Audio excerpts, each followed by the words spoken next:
യേശുവിൻ വാഗ്ദാനമേ പാവനാത്മനേ, ജീവൻ നൽകുന്ന ചൈതന്യമേ പരിശുദ്ധാത്മാവേ. യേശുവിൻ വാഗ്ദാനമേ പാവനാത്മനേ, ജീവൻ നൽകുന്ന ചൈതന്യമേ പരിശുദ്ധാത്മാവേ. ആത്മാവേ എന്നിൽ നിറയണമേ, ആത്മാവേ എന്നിൽ നിറയണമേ, അഭിഷേകത്തിൻ നിറവായി മാറ്റണമേ, അഭിഷേകത്തിൻ നിറവായി മാറ്റണമേ.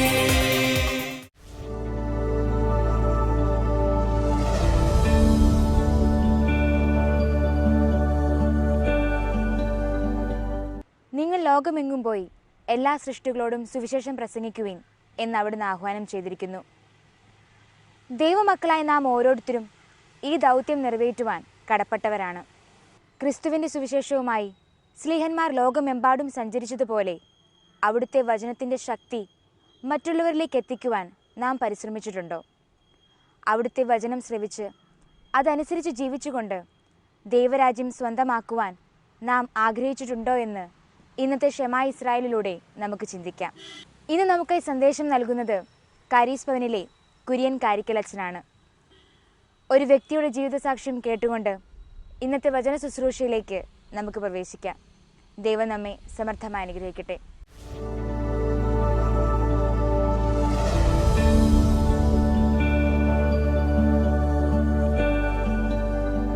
എൻ്റെ പേര് ട്രീസ. ഞാനൊരു നേഴ്സാണ്. ഞാൻ കുറച്ച് നാളായി OET എക്സാമിന് വേണ്ടി പ്രിപ്പയർ ചെയ്തുകൊണ്ടിരിക്കുകയായിരുന്നു. ഞാനും എൻ്റെ ട്വിൻ സിസ്റ്ററും. ഞങ്ങൾ ഓഗസ്റ്റിൽ എക്സാം എഴുതി. എക്സാം റിസൾട്ട് വന്നപ്പോൾ എൻ്റെ ട്വിൻ സിസ്റ്റർ എക്സാം പാസ്സായി. എനിക്ക് എക്സാം പാസ്സാകാൻ സാധിച്ചില്ല.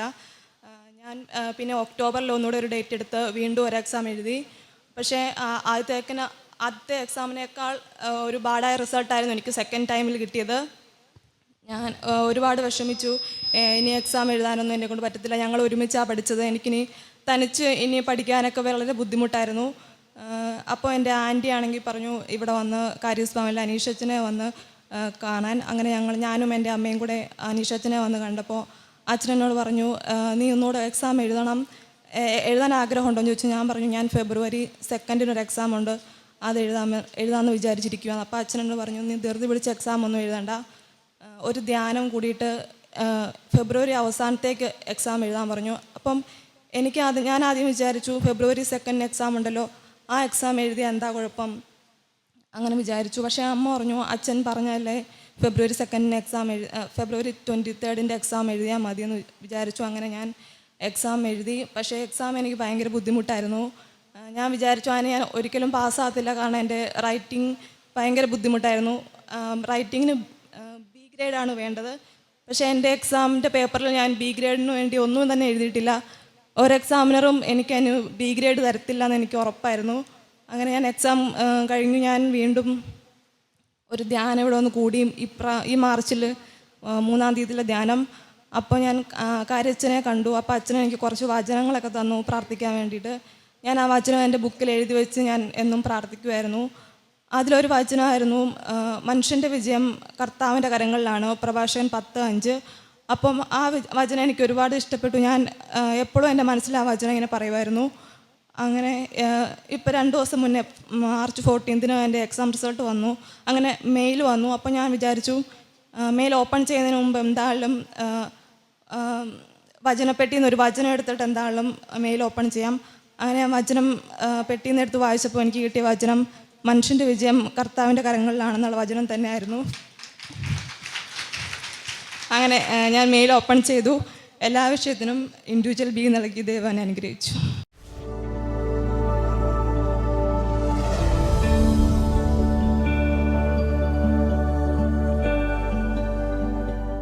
Praise Lord. ക്ഷമ ഇസ്രായേൽ പ്രോഗ്രാമിൻ്റെ വചന വിരുന്നിലേക്ക് ഏവർക്കും സ്വാഗതം. പ്രിയപ്പെട്ടവരെ, നമ്മൾ ഇന്ന് ചിന്തിക്കുന്നത് 1 സാമുവേൽ 17, 18 അധ്യായങ്ങൾ ചേർത്ത് വായിക്കുമ്പോൾ നമുക്ക് അവിടെ ലഭിക്കുന്ന വലിയൊരു സന്ദേശമുണ്ട്. നാം നമ്മുടെ ജീവിതത്തിൽ സ്വസ്ഥത കൈവരിക്കാൻ ആഗ്രഹിക്കുന്നുണ്ടെങ്കിൽ നമ്മിൽ നിന്ന് എടുത്തു മാറ്റേണ്ട 10 ഗോലിയാത്തുകളെക്കുറിച്ച് നമുക്ക് മനസ്സിലാക്കാൻ പറ്റും. 1 സാമുവേൽ 17 അധ്യായത്തിലാണ് നമ്മൾ കാണുക. ഫിലിസ്ത്യരുടെ മല്ലനായിരുന്നു ഗോലിയാത്ത്. അവൻ ഇസ്രായേൽ ജനത്തിനെതിരെ വന്ന് സാവൂളിനും ഇസ്രായേൽ ജനത്തിനും ഒരുപാട് ഭയം സൃഷ്ടിച്ച ഒരു വ്യക്തിയാണ് ഗോലിയാത്ത്. അങ്ങനെ ഭയചകിതരായ അവരുടെ അടുത്തേക്ക് ദാവീദ് വന്ന് പറയുന്ന ഒരു കാര്യം, ഞാൻ ഇവനെതിരെ നേരിടാൻ വേണ്ടി പോകാം. കാരണം ഈ ഫിലിസ്ത്യരുടെ മല്ലനായ ഗോലിയാത്ത് വന്നിട്ട് വെല്ലുവിളിക്കുകയായിരുന്നു. ആർക്കാണ് ധൈര്യമുള്ളത്? വരിക, നേരിടുക. നിങ്ങൾക്ക് എന്നെ തോൽപ്പിക്കാൻ സാധിച്ചാൽ ഞങ്ങൾ നിങ്ങളുടെ അടിമകളായിരിക്കും. പകരം ഞാനാണ് നിങ്ങളെ തോൽപ്പിക്കുന്നതെങ്കിൽ നിങ്ങളായിരിക്കും ഞങ്ങളുടെ അടിമകൾ. ഇതെല്ലാം കേട്ട് ഭയചകിതരായ സാവൂളിൻ്റെ അടുത്തേക്ക്, അതുപോലെ തന്നെ മറ്റ് ലീഡേഴ്സിൻ്റെ അടുത്തേക്ക് വരുന്ന ഒരു വ്യക്തിയായിട്ട് ദാവീദിനെ കാണാൻ പറ്റും.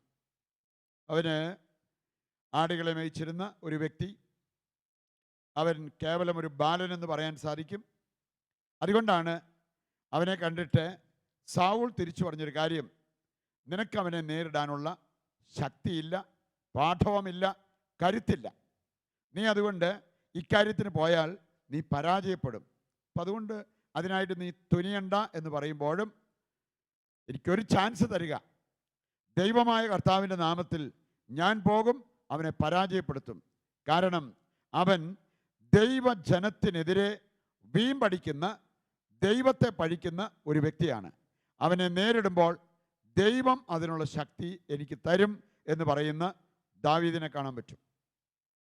അപ്രകാരം ഈ ഗോലിയാത്തിനെതിരെ പോവുകയും ഗോലിയാത്തിനെ കാണുമ്പോൾ അവൻ പുച്ഛഭാവത്തിൽ വിളിച്ചു പറഞ്ഞൊരു കാര്യം, നീ എന്തേ ഒരു പട്ടിയെ കൊല്ലാൻ വരികയാണോ? എന്തുകൊണ്ടാണ് നീ കോലും കൈപ്പിടിച്ച് എനിക്കെതിരെ വരിക? നിന്നെ ഞാൻ കഷണം കഷണമാക്കി പക്ഷികൾക്ക് ഭക്ഷണമായിട്ട് കൊടുക്കും. ഇതിന് ദാവീദ് മറുപടിയായി പറഞ്ഞത് വളരെ ശ്രദ്ധേയമാണ്.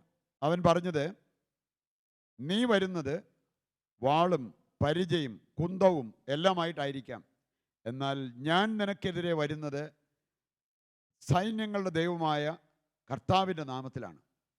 അവൻ എന്നെ സഹായിക്കും, ശക്തിപ്പെടുത്തും. ഞാൻ നിന്നെ കഷണങ്ങളാക്കി പറവകൾക്ക് ഭക്ഷണമായിട്ട് ഇട്ടുകൊടുക്കും.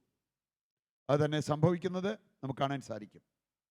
പ്രിയപ്പെട്ടവരെ, 18 അധ്യായത്തിലേക്ക് വരുമ്പോൾ നമ്മൾ കാണുന്നുണ്ട്, ഫിലിസ്ത്യരുടെ ഈ മല്ലനായ ഗോലിയാത്തിനെ പരാജയപ്പെടുത്തി കഴിഞ്ഞപ്പോൾ, അവൻ്റെ തലയറുത്ത് മാറ്റിക്കഴിഞ്ഞപ്പോൾ ആ ദേശത്തെല്ലാം വലിയ ആഹ്ലാദമുണ്ടായി. സന്തോഷത്തോടെ അവർ ദാവീദിന് ആർപ്പ് വിളിക്കുന്ന രംഗം 18 അധ്യായത്തിൽ കാണാൻ പറ്റും. ഇതിൻ്റെ വെളിച്ചത്തിലാണ് നമ്മൾ ഏതാനും ഗോലിയാത്തുകൾ, നമ്മുടെ ജീവിതത്തിൽ നിന്ന് കൊന്നുമാറ്റേണ്ട ഏതാനും ഗോലിയാത്തുകളെക്കുറിച്ച് നമ്മൾ ചിന്തിക്കുന്നത്. ഞാൻ ഓർക്കുന്ന ഒരു സംഭവം, ഒരു സഹോദരി അവരുടെ മകൻ്റെ കാര്യം പറഞ്ഞ ഒരു കാര്യം. അവരുടെ കുടുംബത്തിലേക്ക് വലിയ സ്വസ്ഥത കൈവന്ന ഒരു സംഭവമാണ് അവർ സൂചിപ്പിച്ചത്. ഈ മകൻ അത്ര മോശമൊന്നും അല്ലായിരുന്നു, ഒരുമാതിരി നന്നായിട്ട് പഠിക്കും, വലിയ കുഴപ്പമൊന്നുമില്ലായിരുന്നു.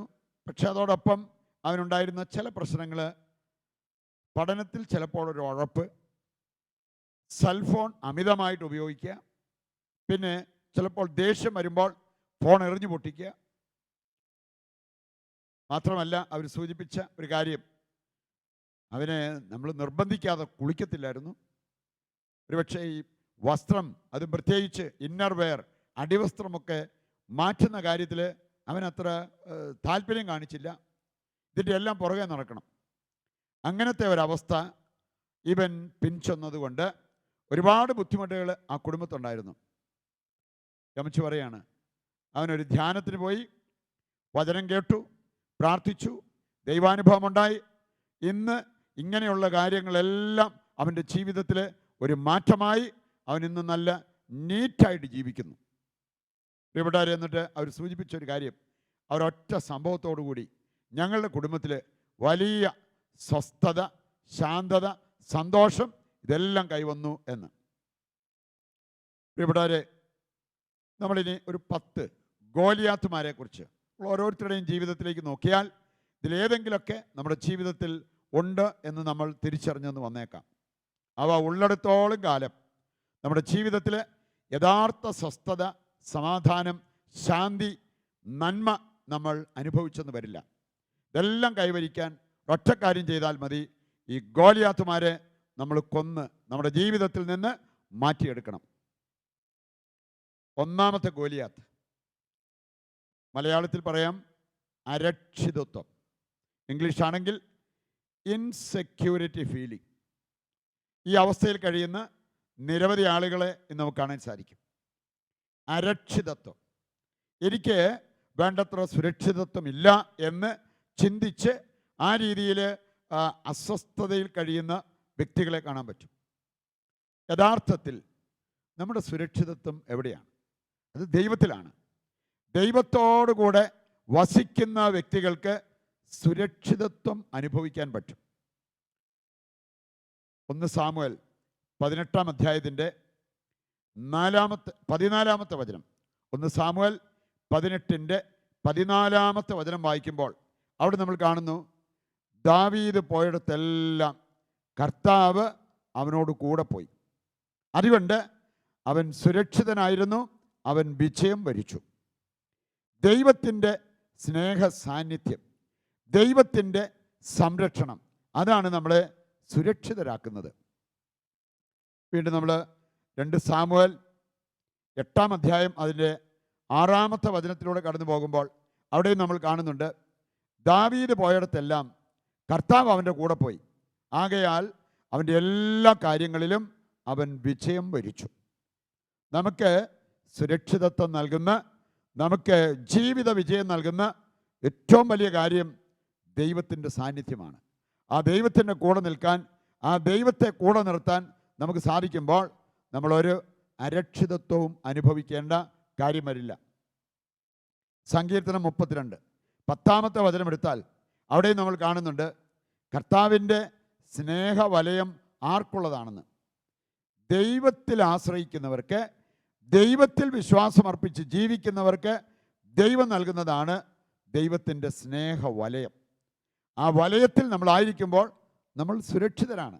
ഒരു അരക്ഷിതത്വവും നമ്മൾ അനുഭവിക്കേണ്ട ഒരാവശ്യം വരില്ല എന്നുള്ളത് നമുക്ക് തിരിച്ചറിയാൻ കഴിയട്ടെ. 2-ാമത്തെ ഗോലിയാത്ത്, നമ്മുടെ ജീവിതത്തിൽ നിന്ന് കൊന്ന് മാറ്റിയെടുക്കേണ്ട 2-ാമത്തെ ഗോലിയാത്താണ് ഭയം. യഥാർത്ഥത്തിൽ സാത്താൻ്റെ വലിയൊരു കൊടുക്കാണ് ഭയം. Fear is A trap of Satan എന്നാണ് പറഞ്ഞിരിക്കുന്നത്. ഭയം എന്ന് പറയുന്നത് സാത്താൻ്റെ ഒരു ട്രാപ്പാണ്. അതിൽ പെടാതിരിക്കാൻ നമ്മൾ അതീവ ശ്രദ്ധാലുക്കളായിരിക്കണം. ജെറമിയയുടെ പുസ്തകം 1-ാം അധ്യായം അതിൻ്റെ 17 മുതൽ വായിക്കുമ്പോൾ, ജെറമിയ 1-17 മുതൽ ജെറമിയ പ്രവാചകനോട് കർത്താവ് പറയുന്നൊരു കാര്യം, ധൈര്യമായിരുന്ന് ഞാൻ പറയുന്ന കാര്യങ്ങളെല്ലാം നീ അവരോട് പറയുക, ധൈര്യമായിട്ട് പറഞ്ഞോളുക, ഞാൻ നിന്നോട് കൂടെ ഉണ്ടായിരിക്കും. പക്ഷെ അതോടൊപ്പം കർത്താവ് സൂചിപ്പിച്ച ഒരു കാര്യം, ഭയപ്പെട്ടാൽ നീ പരിഭ്രാന്തനാവും. ഭയപ്പെടാതെ ധൈര്യമായിട്ടിരുന്നാൽ കർത്താവ് നമ്മുടെ കൂടെ നിൽക്കും, കർത്താവ് നമ്മളെ സംരക്ഷിക്കും. ആ വലിയ വാഗ്ദാനമാണ് ഈ വചനഭാഗത്ത് നമുക്ക് ലഭിക്കുക. യെശയ്യാ 43-ാം അധ്യായം 1, 2, 3 വചനങ്ങൾ വായിച്ചാൽ, 1 മുതൽ 3 വരെയുള്ള വചനഭാഗം യെശയ്യാ 43, അവിടെയും നമ്മൾ കാണുന്നുണ്ട്, എടുത്തെടുത്ത് കർത്താവ് പറയുന്നൊരു കാര്യം, ഭയപ്പെടേണ്ട, ഞാൻ നിന്നോട് കൂടിയുണ്ട്. ഭയപ്പെടേണ്ട, ഞാൻ നിന്നോട് കൂടിയുണ്ട്. അതുകൊണ്ട് പ്രിയപ്പെട്ടവരെ, ദൈവത്തിൻ്റെ വാഗ്ദാനത്തിൽ വിശ്വാസം അർപ്പിച്ച് ദൈവത്തോട് ചേർന്ന് നിൽക്കുന്നവർ ഭയത്തിൽ കഴിയേണ്ട യാതൊരു ആവശ്യവും വരത്തില്ല. രണ്ടാമത്തെ ഗോലിയാത്ത് എന്ന് പറയുന്നത് ഭയം, അകാരണമായ ഭയം. ലൂക്കാസ് സുവിശേഷകൻ 12-ാം അധ്യായത്തിൻ്റെ 4 മുതലുള്ള വചനഭാഗത്ത് നമ്മളെ പഠിപ്പിക്കുന്നുണ്ട്, നമ്മൾ ഭയപ്പെടേണ്ട ഏക കാര്യം പാപം ചെയ്യുക എന്ന കാര്യമാണ്. കാരണം അവിടെ പറഞ്ഞിട്ടുണ്ട്, പാപം ചെയ്യുമ്പോഴാണ് അത് നമ്മെ ശാരീരികമായിട്ട് കൊന്ന് നരകത്തിലേക്ക് നയിക്കുക. പാപത്തിന് വിസമ്മതിച്ച് ഒരു മരണം ഏറ്റെടുക്കേണ്ടി വന്നാൽ അത് രക്തസാക്ഷിത്വമാണ്. പാപം ചെയ്യാതിരിക്കേണ്ടതിന് മരണം കൈവരിക്കുന്നത് അത് രക്തസാക്ഷിത്വമാണ്. അപ്പം അതുകൊണ്ട് നമ്മളാകെ ഭയപ്പെടേണ്ട ഏക കാര്യം എന്ന് പറയുന്നത് പാപം ചെയ്യുവാനാണ് എന്നുള്ളത് ദൈവത്തിൻ്റെ വചനം നമ്മെ ഓർമ്മിപ്പിക്കുകയാണ്. അടുത്തതായിട്ട് നമ്മൾ മനസ്സിലാക്കിയിരിക്കേണ്ട ഒരു ഗോലിയാത്ത്, മൂന്നാമത്തെ ഗോലിയാത്ത് എന്ന് പറയാൻ സാധിക്കും. അതാണ് ഗ്രംബ്ലിംഗ് എന്ന് പറയും. ഗ്രംബ്ലിംഗ് എന്ന് പറഞ്ഞാൽ പിറുപിറുക്കുന്നത്, ആവലാതി പറച്ചിൽ, പിറുപിറുപ്പ്, ആവലാതി പറച്ചിൽ എന്നിവ. പുറപ്പാട് പുസ്തകം 14-ാം അധ്യായം എടുത്തു കഴിഞ്ഞാൽ 10 മുതലുള്ള വചനങ്ങളിൽ ഇസ്രായേൽ ജനം മോശയ്ക്കെതിരെയും ദൈവത്തിനെതിരെയും പിറുപിറുക്കുന്നത് കാണാൻ സാധിക്കും. ഈജിപ്തിൽ ശവക്കുഴികളില്ലാഞ്ഞിട്ടാണോ ഞങ്ങളെ ഇങ്ങോട്ട് കൊണ്ടുവന്നത് എന്ന് ചോദിച്ച് മോശയ്ക്കെതിരെ പിറുപിറുക്കുന്ന, ദൈവത്തിനെതിരെ പിറുപിറുക്കുന്ന ജനത്തെ കാണാൻ പറ്റും. പുറപ്പാട് 16-ാം അധ്യായം വായിച്ചാൽ വീണ്ടും ദൈവജനം ദൈവത്തിനെതിരെ ആവലാതി പറയുന്ന, പിറുപിറുക്കുന്ന രംഗം കാണാൻ സാധിക്കും. സംഖ്യയുടെ പുസ്തകം 16-ാം അധ്യായത്തിൽ അവിടെ നമ്മൾ കാണുന്നുണ്ട്, കോറഹും അവനോട് കൂടെ മറ്റ് ലീഡേഴ്സായിട്ടുള്ള വ്യക്തികൾ ദൈവത്തിനെതിരെ മോശയ്ക്കെതിരെ പിറുപിറുക്കുന്ന രംഗം. തന്മൂലം അവരുടെ ജീവിതത്തിലേക്ക് വന്ന നാശങ്ങൾ, പ്രശ്നങ്ങൾ വളരെ വലുതായിരുന്നു എന്നുള്ള കാര്യം നമുക്ക് മറക്കാതിരിക്കാം. പിറുപിറുപ്പ്, ആവലാതി പറച്ചിൽ, അത് ഒരു ഗോലിയാത്താണ്. ആ ഗോലിയാത്തിനെ നമ്മൾ കൊന്ന് കുഴിച്ചു മൂടണം. നാലാമതായിട്ട് നമ്മൾ കാണുന്ന ഗോലിയാത്താണ് പഴിചാരൽ, മറ്റുള്ളവരുടെ മേൽ പഴിചാരൽ, ബ്ലെയിമിങ് അതേഴ്സ്. ഒരു തെറ്റ് പറ്റിയിട്ടും ആ തെറ്റ് അംഗീകരിക്കാതെ, അതിൻ്റെ ഉത്തരവാദിത്വം ഏറ്റെടുക്കാതെ മറ്റുള്ളവരുടെ മേൽ പഴിചാരുന്ന ആ ഒരവസ്ഥ. ഉൽപ്പത്തി പുസ്തകം 3-ാം അധ്യായത്തിലൂടെ കടന്നു പോകുമ്പോൾ നമ്മൾ കാണുന്നത് ഈ ഒരു രംഗമാണ്. പഴിചാരുന്ന, ആദം ഹവ്വായുടെ മേൽ പഴിചാരി, ഹവ്വ സർപ്പത്തിൻ്റെ മേൽ പഴിചാരി. ഇതൊന്നും ദൈവത്തിന് മുമ്പിൽ സ്വീകാര്യമായില്ല. അതിനു പകരം അനുതപിച്ച് എനിക്ക് തെറ്റുപറ്റി, എന്നോട് ക്ഷമിക്കണം എന്ന് ദൈവത്തോട് പറയുന്നവരെ ദൈവം സ്വീകരിച്ച് അനുഗ്രഹിക്കുന്ന രംഗങ്ങളാണ് ബൈബിളിൽ നമ്മൾ കാണുക. പ്രിയപ്പെട്ടവരെ, മറ്റൊരു ഗോലിയാത്തായിട്ട് നമ്മൾ നമ്മുടെ ജീവിതത്തിൽ കാണേണ്ട ഒരു കാര്യമാണ് മനുഷ്യപ്രീതിക്ക് വേണ്ടിയുള്ള പരക്കം പാച്ചിൽ. പക്ഷെ നമ്മുടെയൊക്കെ ജീവിതത്തിൽ ഉണ്ടാകാവുന്ന ഒരു കാര്യമാണ് മനുഷ്യരുടെ പ്രീതി എനിക്ക് വേണം. അതിന് എന്തും പറയാം, എന്തും ചെയ്യാം, ഏതറ്റം വരെ പോകാം. അപ്രകാരം പ്രവർത്തിക്കുന്ന വ്യക്തികളെ നമ്മൾ കണ്ടുമുട്ടിയെന്ന് വരും. ഒരുപക്ഷെ നമ്മളിലും ആ ഒരു പ്രവണതയുണ്ടാകാം. പൗലോസ്ലീഹ പറയുന്നൊരു കാര്യമുണ്ട്. ഗലാത്യർ 1:10 വായിച്ചു കഴിഞ്ഞാൽ അവിടെ പറഞ്ഞിരിക്കുന്നത്, ഞാൻ ദൈവത്തെക്കാൾ മനുഷ്യരെയാണ് പ്രീതിപ്പെടുത്താൻ നോക്കിയതെങ്കിൽ കർത്താവിൻ്റെ ശുശ്രൂഷകനാകില്ലായിരുന്നു. മനുഷ്യപ്രീതി നോക്കാതെ, മനുഷ്യരിലേക്ക് നോക്കാതെ, മനുഷ്യരിൽ ആശ്രയിക്കാതെ ദൈവത്തിൽ ആശ്രയിച്ച, ദൈവത്തെ പ്രീതിപ്പെടുത്താൻ നോക്കിയ ഒരു വ്യക്തിയാണ് പൗലോസ്ലീഹ എന്ന് ദൈവവചനങ്ങളിലൂടെ നമുക്ക് മനസ്സിലാക്കാൻ സാധിക്കും. അപ്പം അതുകൊണ്ട് മനുഷ്യപ്രീതിക്ക് വേണ്ടിയുള്ള അമിതമായ നമ്മുടെ ആഗ്രഹം അതൊരു ഗോലിയാത്താണ്. ആ ഗോലിയാത്തിനെ നമ്മുടെ ജീവിതത്തിൽ നിന്നും മാറ്റി നിർത്താൻ നമുക്ക് സാധിക്കണം. ആറാമത്തെ ഗോലിയാത്തായിട്ട് നമ്മൾ കാണേണ്ടതാണ് അലസത. അലസത, അലസമായ ചിന്തകൾ നമ്മുടെ ജീവിതത്തിൽ ഉയർന്നു വരുന്നത് നമ്മൾ കാണുന്നുണ്ടെങ്കിൽ, അലസതയിലേക്ക് പോകാനുള്ള പ്രവണതയുണ്ടെങ്കിൽ നമ്മൾ ആ അലസതയെ നമ്മുടെ ജീവിതത്തിൽ നിന്നും മാറ്റി നിർത്തണം. തോബിത്തിൻ്റെ പുസ്തകം 4-ാം അധ്യായത്തിൻ്റെ 13-ാമത്തെ വചനം വായിച്ചാൽ അവിടെ പറഞ്ഞിട്ടുണ്ട്, അലസത ദാരിദ്ര്യത്തിൻ്റെ മാതാവാണ് എന്ന് പറഞ്ഞാൽ അലസതയിൽ കഴിഞ്ഞാൽ അത് നമ്മെ ദാരിദ്ര്യത്തിലേക്ക് നയിക്കും. അലസത തിന്മകൾ വളർത്തും എന്നുള്ളത് പ്രഭാഷകൻ്റെ പുസ്തകം 33:28 വായിച്ചാൽ നമുക്ക് കാണാൻ സാധിക്കും. പ്രിയപ്പെട്ടവർ, നമ്മൾ അധ്വാനശീലരായി മാറണം. ഏത് പ്രായക്കാരാണെങ്കിലും ഏത് അവസ്ഥയിൽ കഴിയുന്നവരാണെങ്കിലും അധ്വാനിക്കുന്നവരായിരിക്കണം. അങ്ങനെയുള്ളവരെ സാത്താന് തൊടാൻ പോലും പറ്റില്ല എന്നത് ദൈവത്തിൻ്റെ വചനം നമ്മെ ഓർമ്മിപ്പിക്കുന്നുണ്ട്. 7ാമത്തെ കാര്യമാണ് അഹങ്കാരം. അഹങ്കാരം വളരെ അപകടകാരിയായ ഒരു ഗോലിയാത്താണ്. പ്രഭാഷകൻ 10-ാം അധ്യായത്തിൻ്റെ 7 മുതൽ 17 വരെയുള്ള വചനഭാഗം വായിച്ചു കഴിഞ്ഞാൽ ഒരുപാട് കാര്യങ്ങൾ, ഇതുമായി ബന്ധപ്പെട്ട കാര്യങ്ങൾ നമുക്ക് പഠിക്കാൻ പറ്റും. അഹങ്കാരിയുടെ ഭവനം കർത്താവ് നിലംപരിശാക്കും. അഹങ്കാരികളെ കർത്താവ് പൊറുപ്പിക്കില്ല. സങ്കീർത്തനം 101:5 വചനം വായിച്ചാൽ അതാണ് നമ്മൾ കാണുക. പറയുണ്ട്, അഹങ്കാരത്തിൻ്റെ എന്തെങ്കിലും വേരുകൾ നമ്മളിലൂടെ ഓടുന്നുണ്ടെങ്കിൽ അത് പിഴുതെറിയാൻ നമുക്ക് സാധിക്കണം. 9ാമത്തെ ഗോലിയാത്താണ് ആസക്തികൾ, ലസ്റ്റ്, ആസക്തികൾ. നമ്മൾ കാണുന്നുണ്ട് എഫേസസ് 4-ാം അധ്യായം 22 മുതൽ വായിച്ചാൽ, ആസക്തികളാൽ കലുഷിതമായ പഴയ മനുഷ്യനെ ഒഴിഞ്ഞു മാറ്റണം. ആസക്തികൾ നമ്മുടെ ജീവിതത്തിൽ നിന്നും മാറ്റിയെടുക്കാൻ നമുക്ക് സാധിക്കണം. ലാസ്റ്റ് 10ാമത്തെ ഗോലിയാത്തായിട്ട് നമ്മൾ കാണേണ്ടതാണ് അഭിലാഷങ്ങൾ. അഭിലാഷങ്ങൾക്ക് അടിപ്പെടരുത്. നമുക്ക് പല രീതിയിലുള്ള ആഗ്രഹങ്ങൾ ഉണ്ടാകാം, അഭിലാഷങ്ങൾ ഉണ്ടാകാം. പക്ഷേ അഭിലാഷങ്ങൾക്ക് അടിപ്പെടരുതെന്ന് ദൈവത്തിൻ്റെ വചനം നമ്മളെ ഓർമ്മിപ്പിക്കുന്നുണ്ട്. പ്രഭാഷകൻ 6-ാം അധ്യായം 2 മുതൽ വായിക്കുമ്പോൾ, അഭിലാഷങ്ങൾക്ക് അടിപ്പെടരുത്, അവ നിന്നെ കാളക്കൂറ്റനെ പോലെ കുത്തിക്കീറും. അവ നിൻ്റെ ഇലകൾ നശിപ്പിക്കും, നിൻ്റെ ഫലങ്ങൾ നശിപ്പിക്കും. അങ്ങനെ നീ അവസാനം ഒരു ഉണക്കമരമായി തീരും. പറയുണ്ട്, അഭിലാഷങ്ങളെ നിയന്ത്രിച്ച് കീഴടക്കാൻ നമുക്ക് സാധിക്കണം. നമ്മൾ കണ്ട ഈ 10 ഗോലിയാത്തുമാരിൽ എന്തെങ്കിലും നമ്മുടെ ജീവിതത്തിലുണ്ടെങ്കിൽ അവയെല്ലാം മുറിച്ചു മാറ്റിക്കൊണ്ട് ദൈവത്തോട് ചേർന്ന് നിന്ന് യഥാർത്ഥ സമാധാനം, സ്വസ്ഥത അനുഭവിക്കുവാനുള്ള കൃപയ്ക്കായി ദൈവസന്നിധിയിലിരുന്ന് നമുക്കിനി പ്രാർത്ഥിക്കാം. പൂർണ്ണ മനസ്സോടും പൂർണ്ണ ഹൃദയമോടും പൂർണ്ണാത്മാവോടും ഈശോയെ അങ്ങേ ഞാൻ സ്നേഹിക്കുന്നു. പരിശുദ്ധ പരമ ദിവ്യകാരുണ്യത്തിന് എന്നേരവും ആരാധനയും സ്തുതിയും പുകഴ്ചയും ഉണ്ടായിരിക്കട്ടെ.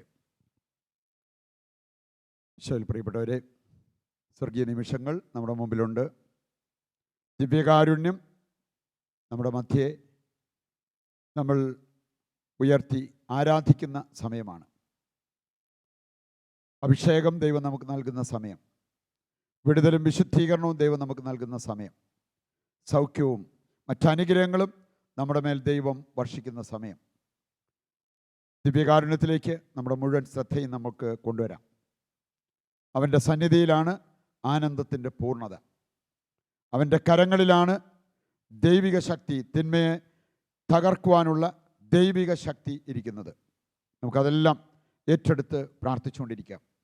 നമ്മളിന്ന് വചനത്തിലൂടെ നമ്മുടെ ജീവിതത്തിൽ നിന്ന് എടുത്തു മാറ്റേണ്ട 10 ഗോലിയാത്തുകളെക്കുറിച്ച് ചിന്തിക്കുകയുണ്ടായി. അതിലേതെങ്കിലുമൊക്കെ ഒരുപക്ഷെ നമ്മുടെ ജീവിതത്തിലും ഉള്ള കാര്യങ്ങളായിരിക്കാം. നമുക്ക് തിന്മയ്ക്കെതിരെ പോരാടി വിജയം വരിച്ച് ദൈവത്തോടുകൂടെ വിജയശ്രീലാളിതരായി ജീവിക്കുവാൻ കഴിയണം. അതിനുള്ള കൃപയ്ക്കും അഭിഷേകത്തിനുമായിട്ട് നമുക്ക് പ്രാർത്ഥിക്കാം. ദിവ്യകാരുണ്യത്തിലെ ഈശോയെ കണ്ടുകൊണ്ട്, ആ ഈശോയെ സ്നേഹിച്ചുകൊണ്ട്, ആ ഈശോ നമ്മുടെ പക്കലേക്ക് എഴുന്നള്ളി വന്നിരിക്കുന്നതിനെ ഓർത്തുകൊണ്ട് നമുക്കൊന്ന് ചേർന്ന് അല്പസമയം കർത്താവിനെ ഒന്ന് സ്തുതിച്ച് പ്രാർത്ഥിക്കാം. Hallelujah, hallelujah, hallelujah. സർവശക്തനായ ദൈവമേ, ഞങ്ങളങ്ങേ സ്തുതിക്കുന്നു. കർത്താവേ, അങ്ങ് ഞങ്ങളുടെ മധ്യേ എഴുന്നള്ളിയിരിക്കുന്നതിനെ ഓർത്ത് ഞങ്ങളങ്ങേക്ക് നന്ദി പറഞ്ഞ് പ്രാർത്ഥിക്കുന്നു. ഞങ്ങളുടെ എല്ലാ ആവശ്യങ്ങളിലും ഞങ്ങളെ സഹായിക്കാൻ ശക്തനായവൻ അങ്ങാണ്. ആ വലിയ ബോധ്യത്തോടെ ഞങ്ങളങ്ങ് വിളിക്കുന്നു. കർത്താവേ, സ്വർഗം തുറക്കണമേ, ഞങ്ങളുടെ മേൽ അനുഗ്രഹം വർഷിക്കണമേ, ദൈവിക ശക്തിയാൽ ഞങ്ങളെ, ഞങ്ങളുടെ കുടുംബത്തെ, കുടുംബാംഗങ്ങളെ നിറയ്ക്കണമേ എന്ന് ഞങ്ങൾ പ്രാർത്ഥിക്കുന്നു. Hallelujah, hallelujah. യേശുവേ നന്ദി, യേശുവേ സ്തുതി. നമുക്ക് ഏതാനും നിമിഷങ്ങൾ ദിവ്യകാരുണ്യത്തോട് ചേർന്ന് നിന്ന് നമ്മുടെ ജീവിതത്തിലേക്ക് ഒന്ന് എത്തി നോക്കാം. നമുക്ക് നമ്മുടെ സ്വസ്ഥത കെടുത്തുന്ന, നമ്മുടെ ജീവിതത്തിലേക്ക് അസമാധാനം കൊണ്ടുവരുന്ന, നാശങ്ങളും നഷ്ടങ്ങളും വിതയ്ക്കുന്ന ഗോലിയാത്തുകൾ ഏതൊക്കെയാണ് എന്നുള്ളത് തിരിച്ചറിയുവാനുള്ള ഒരു പരിശ്രമം നമുക്ക് നടത്താം. ഏതാനും കാര്യങ്ങൾ നമ്മൾ ചിന്തിച്ചത് വീണ്ടും മനനം ചെയ്ത് അവയുടെ സാന്നിധ്യം നമ്മളിലുണ്ടെങ്കിൽ അതിൽ നല്ല മോചനം പ്രാപിക്കുവാൻ നമുക്ക് ആഗ്രഹിക്കാം. ഇൻസെക്യൂരിറ്റി ഫീലിംഗ്, അരക്ഷിതത്വം നമ്മുടെ ജീവിതത്തിൽ നമ്മൾ അനുഭവിക്കുന്നുണ്ടെങ്കിൽ നമുക്ക് ഈശോയോട് പ്രാർത്ഥിക്കാം, അതിൽ നിന്ന് മോചിപ്പിക്കണമേ. നീ എനിക്ക് കൂട്ടിനുണ്ടല്ലോ കർത്താവേ, നിൻ്റെ കൂടെ ആയിരിക്കുമ്പോൾ എനിക്ക് വേണ്ടതെല്ലാമുണ്ട്. ആ ഒരു ദൈവിക ചിന്തയിലേക്ക്, വിശ്വാസിയുടെ മനോഭാവത്തിലേക്ക് ഉയർത്തണമേ എന്ന് പ്രാർത്ഥിക്കാം. ഭയത്തിൽ നിന്ന് മോചനം പ്രാപിക്കുവാൻ നമുക്ക് ആഗ്രഹിച്ച് പ്രാർത്ഥിക്കാം. ഒരുപക്ഷെ അകാരണമായ പല ഭയങ്ങളും നമ്മെ വേട്ടയാടുന്നുണ്ട്. നാളുകളായിട്ട് നമ്മൾ അനുഭവിക്കുന്ന ചില ഭയങ്ങൾ മാറ്റിത്തരണമേ എന്ന് പ്രാർത്ഥിക്കാം. രോഗത്തെയോ ഇരുട്ടിനെയോ അങ്ങനെ ചില വ്യക്തികളെയോ ചില സ്ഥലങ്ങളെയോ ഭയപ്പെടുന്നുണ്ടെങ്കിൽ മോചനം പ്രാപിക്കുവാൻ നമുക്ക് ദൈവത്തോട് പ്രാർത്ഥിക്കാം. പഴിചാരുന്ന ഒരു പ്രവണത നമുക്കുണ്ടോ? ആവലാതി പറയുന്ന ഒരു പ്രവണത നമുക്കുണ്ടോ? പാവലാതി, അവയിൽ നിന്ന് മോചനം കിട്ടുവാൻ നമുക്ക് പ്രാർത്ഥിക്കാം. പകരം നമുക്ക് ദൈവം നൽകിയ നന്മകൾ ഓർത്ത് ആ ദൈവത്തിന് നന്ദി പറഞ്ഞ് ദൈവത്തെ സ്തുതിച്ച് ജീവിക്കുവാനുള്ള ഒരു കൃപ തരണമേ നമുക്ക് ദൈവത്തോട് പ്രാർത്ഥിക്കാം. അതുപോലെ നമ്മുടെ ജീവിതത്തിൽ നിന്ന് അഹങ്കാരം മുറിച്ചു മാറ്റുവാൻ, സ്വാർത്ഥത എടുത്തു മാറ്റുവാൻ, ആസക്തികളെ ഉരിഞ്ഞു മാറ്റുവാൻ കർത്താവെ കൃപ തരണമേ എന്ന് പ്രാർത്ഥിക്കുക. അഭിലാഷങ്ങൾക്ക് അടിപ്പെടാതെ ദൈവം നൽകുന്ന സ്വാതന്ത്ര്യത്തിൽ ജീവിക്കുവാനുള്ള കൃപയ്ക്കായി നമുക്ക് പ്രാർത്ഥിക്കാം. അലസത നമ്മളെ പിടികൂടിയിട്ടുണ്ടെങ്കിൽ അതിൽ നിന്ന് മോചനം കിട്ടുവാൻ നമുക്ക് ആഗ്രഹിച്ച് പ്രാർത്ഥിക്കാം. കർത്താവെ, മനുഷ്യപ്രീതിക്ക് വേണ്ടി പരക്കം പായുന്ന ആ ഒരവസ്ഥ അങ്ങേ മറന്നും മനുഷ്യപ്രീതിക്ക് വേണ്ടി പല കാര്യങ്ങൾ ചെയ്യുന്ന അവസ്ഥ ഞങ്ങളിലുണ്ടെങ്കിൽ ഞങ്ങളെ അതിൽ നിന്ന് മോചിപ്പിക്കണമേ എന്ന് പ്രാർത്ഥിക്കാം. ഇതിലേതൊക്കെയാണ് നിങ്ങളുടെ ജീവിതത്തിലുള്ളത് എന്ന് തിരിച്ചറിഞ്ഞുകൊണ്ട് ആ മേഖലകളെല്ലാം ദൈവ കരങ്ങളിലേക്ക് ഇപ്പോൾ ഏൽപ്പിച്ചുകൊണ്ട് പ്രാർത്ഥിച്ചുകൊണ്ടിരിക്കുക. പൗരോഹിത്യ അധികാരത്തിന് കീഴിൽ നിന്നുകൊണ്ട് നിങ്ങളെ ഇപ്പോൾ സമർപ്പിച്ച് പ്രാർത്ഥിക്കുന്ന സമയം കർത്താവ് നിങ്ങളെ അനുഗ്രഹിക്കും. ഗോലിയാത്തുകളെ നമ്മുടെ ജീവിതത്തിൽ നിന്ന് അകറ്റി നിർത്തുവാനുള്ള കൃപ കർത്താവ് തരും. ഒപ്പം നമുക്ക് വേണ്ട സൗഖ്യം, സമാധാനം, സന്തോഷം നമ്മുടെ ജീവിതത്തിലേക്ക് കർത്താവ് വർഷിക്കുവാൻ ആഗ്രഹിച്ചുകൊണ്ട് ദൈവത്തെ വിളിച്ച് പ്രാർത്ഥിച്ചുകൊണ്ടിരിക്കട്ടെ. കർത്താവെ, അങ്ങയോട് നിലവിളിച്ച് പ്രാർത്ഥിക്കുന്ന ഈ മക്കളെ അവിടുന്ന് അനുഗ്രഹിക്കണമേ. കെട്ടുവാനും അഴിക്കുവാനും അങ്ങ് നൽകിയിരിക്കുന്ന അധികാരത്തിന് കീഴിൽ നിന്നുകൊണ്ട് ഇവർക്ക് വേണ്ടി പ്രാർത്ഥിക്കുന്നു. കർത്താവെ, ഇവരുടെ ജീവിതത്തിൽ അങ്ങിൽ നിന്ന് ഇവരെ അകറ്റി നടത്തുന്ന എല്ലാ ഗോലിയാത്തുകളെയും കർത്താവെ കൊന്ന് കുഴിച്ചു മൂടുവാൻ വേണ്ട കൃപ നൽകി മക്കൾക്ക് അനുഗ്രഹം കൊടുക്കണമേ. കർത്താവെ, അവിടുന്ന് ഇവരെ ശക്തിപ്പെടുത്തണമേ, ബലപ്പെടുത്തണമേ എന്ന് പ്രാർത്ഥിക്കുന്നു. അങ്ങയുടെ സ്നേഹത്തിൽ ഇവരെ കാത്തുകൊള്ളണമേ. യഥാർത്ഥ സ്വാതന്ത്ര്യം, പരിശുദ്ധാത്മാവിലുള്ള സ്വാതന്ത്ര്യം അനുഭവിക്കുവാൻ കർത്താവ് ഈ മക്കൾക്ക് കൃപ കൊടുക്കണമേ എന്ന് പ്രാർത്ഥിക്കുന്നു. ഈ നിമിഷം ശരീരത്തെ, മനസ്സിനെ, ആത്മാവിനെ തൊട്ട് സുഖപ്പെടുത്തി അനുഗ്രഹിക്കണമേ എന്ന് പ്രാർത്ഥിക്കുന്നു. പ്രിയപ്പെട്ടവരെ, പൗരോഹിത്യ അധികാരത്തിന് കീഴിൽ നിന്നുകൊണ്ട് തിന്മയുടെ സകല സ്വാധീനങ്ങളെയും നിങ്ങളിൽ നിന്ന് ശാസിച്ചു മാറ്റി നിങ്ങൾക്ക് സൗഖ്യവും വിടുതലും വിശുദ്ധീകരണവും നൽകുന്നു. പിതാവിൻ്റെയും പുത്രൻ്റെയും പരിശുദ്ധാത്മാവിൻ്റെയും നാമത്തിൽ ആമേൻ. പരിശുദ്ധ കുർബാനയുടെ ആശീർവാദം നമുക്കിപ്പോൾ ഏറ്റെടുക്കാം. പരിശുദ്ധ പരമകാരുണ്യമേ,